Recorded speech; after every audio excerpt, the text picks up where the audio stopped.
दोस्तों जीएसटी के अंदर कुछ इम्पोर्टेंट डेट्स हैं जो एक्सटेंड हो रही हैं इस नोटिफिकेशन नंबर 24 के द्वारा।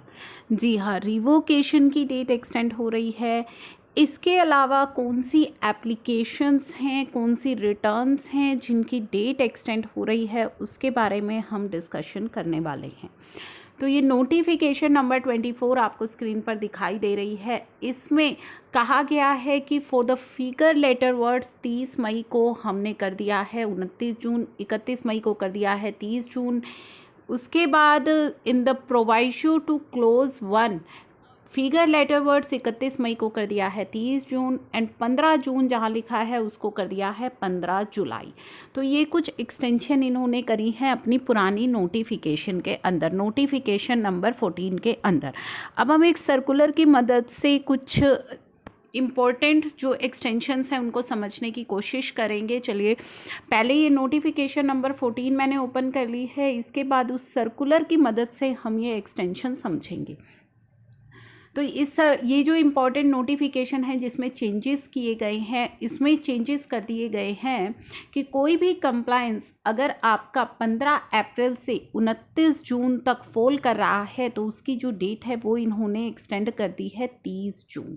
ठीक है, और जो 15 जुलाई कर दी है। नीचे आपको जो दिखाया गया है कि provided any time limit for completion of action by any authority, अगर किसी अथॉरिटी के द्वारा कोई एक्शन लिया जाना है by any person specified notified under rule 9 of CGST rule, अगर वो टाइम लिमिट फॉल कर रही है 1 मई से 31 मई तक, तो वहाँ पे एक्सटेंशन कर दी गई है 15 जुलाई 2021 की। तो अथॉरिटीज़ के लिए 15 जुलाई 2021 तक यहाँ पे जो है टाइम एक्सटेंड कर दिया है। अगर कोई एप्लीकेशन आपकी पेंडिंग है तो वेट कर लीजिए। अब आपके लिए जो एक्सटेंशन है वो है फाइलिंग ऑफ एनी अपील। आपको कोई अपील फाइल करनी है, कोई रिप्लाई करनी है किसी नोटिस की, कोई एप्लीकेशन लगानी है। अब ये एप्लीकेशन जो है ये काफ़ी इम्पॉर्टेंट है, इसमें हम समझेंगे क्या क्या इंक्लूड हो जाएगा आपका।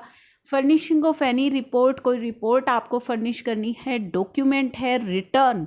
अब इस रिटर्न को भी हम समझेंगे स्टेटमेंट है या कोई रिकॉर्ड है। तो पहले हमने बात करी है ये जो रिटर्न को ले लेते हैं। रिटर्न में कह रहा है कि कहाँ पे ये एप्लीकेबल नहीं होगा, सेक्शन 39 में एप्लीकेबल नहीं होगा, आपकी GSTR 3B पर ये एप्लीकेबल नहीं हो रहा है, क्योंकि नीचे इन्होंने बताया है कि ये एक्सटेंशन जो हैं कहाँ पे एप्लीकेबल नहीं होंगी। ठीक है, सेक्शन 10 सबसेक्शन 3 पर भी एप्लीकेबल नहीं होगी, सेक्शन 25, 27, 37 यानी कि आपकी GSTR 1 पर भी एप्लीकेबल नहीं हो रहा है, सेक्शन 39 आपकी 3B पर भी नहीं हो रहा है, लेकिन एक्सेप्ट सबसेक्शन 3, 4, 5 पर ये एप्लीकेबल हो जाएगी। ठीक है, सेक्शन 39 सबसेक्शन 3 पर ये एप्लीकेबल हो रहा है। तो ये जो इम्पोर्टेंट है ये आप ध्यान रखिएगा। साथ ही एप्लीकेशन की अभी हमने बात करी, कोई क्या एप्लीकेशन आपने लगानी है तो सेम, अगर आपको रिवोकेशन एप्लीकेशन लगानी है तो वहाँ पे ये एप्लीकेबल हो जाएगा कि अगर आपका GST कैंसिल है और आपकी रिवोकेशन एप्लीकेशन लगाने की जो टाइम लिमिट है वो फॉल कर रही है 15 अप्रैल से लेकर के, जहाँ पे 30 मई है अब वहाँ पे कर लेंगे आप 29 जून तक पेंडिंग है तो 30 जून तक आप एप्लीकेशन लगा सकते हैं। चलिए अब अपने सर्कुलर पर चलते हैं, क्योंकि ये सर्कुलर जो है वो पहले इशू किया गया था, इसी तरह की सेम एक नोटिफिकेशन आई थी 35/2020। ठीक है, तो 35/2020 जो हमारी नोटिफिकेशन आई थी लास्ट ईयर, उसको लेकर के इस सर्कुलर में क्लैरिफिकेशन दी गई थी कि ये जो कंप्लायंस है, ये जो एप्लीकेशन है, ये जो रिटर्न है, ये कहाँ पे हमारी चीज़ें एप्लीकेबल हो जाती हैं। तो उसमें भी ये कहा था where the time limit of compliance required as per subsection 3 of section 39। तो सेक्शन 39 सबसेक्शन 3 पर हमारी ये नोटिफिकेशन नंबर 14 जो अभी मैंने दिखाई थी एप्लीकेबल है।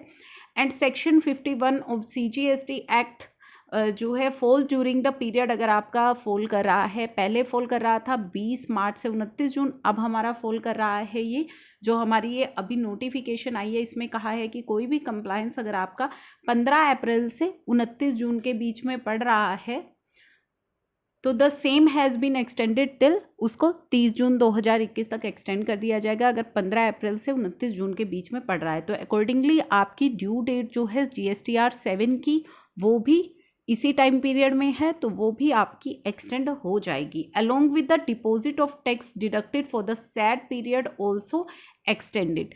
कोई इंटरेस्ट यहाँ पे एप्लीकेबल नहीं रहेगा। तो वो चीज़ जो है रेफरेंस इन्होंने लास्ट ईयर नोटिफिकेशन से लिया था, सेम वो रेफरेंस आप भी यहाँ नोटिफिकेशन में ले सकते हैं।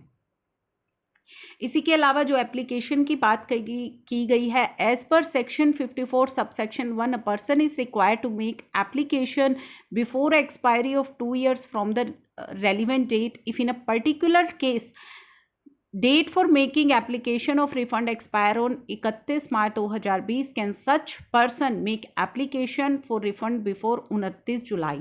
तो सेम रिफंड एप्लीकेशन के लिए भी ये जो इशू है ये चल रहा है कि रिफंड एप्लीकेशन भी इसमें फॉल होगी या नहीं, GSTR 7 का, जैसे कि अभी हमने देखा। तो एज़ पर नोटिफिकेशन जो लास्ट टाइम उन्होंने कहा था कि टाइमलाइन जो है किसी भी कंप्लायंस की अगर वो फॉल करती है 20 मार्च से 29 जून तो उसे 30 जून तक एक्सटेंड कर दिया गया है। अकॉर्डिंगली जो ड्यू डेट है फाइलिंग की refund application, due date of filing application for refund अगर आपकी इस पीरियड में फॉल कर रही है तो वो भी 30 जून तक एक्सटेंड कर दी गई है। तो सेम यही चीज़ है, सेम आप रेफरेंस ले सकते हैं कि अगर आपकी जो एप्लीकेशन फाइलिंग की डेट है वो फॉल कर रही है 15 अप्रैल से 29 जून तो वो एक्सटेंड हो जाएगी 30 जून 2021 तक।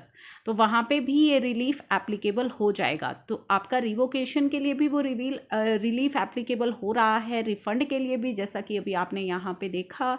जो भी आपके कंप्लायंसेस हैं जिन पर वो नोटिफिकेशन अप्लाई होती है उस सभी कंप्लायंसेस के लिए वो रिलीफ आप ले सकते हैं। जैसे कि GSTR 7 के लिए भी मैंने दिखा दिया, जो रिटर्न का हमारा केस था लास्ट ईयर, ये सर्कुलर इशू किया गया था जिसमें ये चीज़ें क्लियर की गई थी।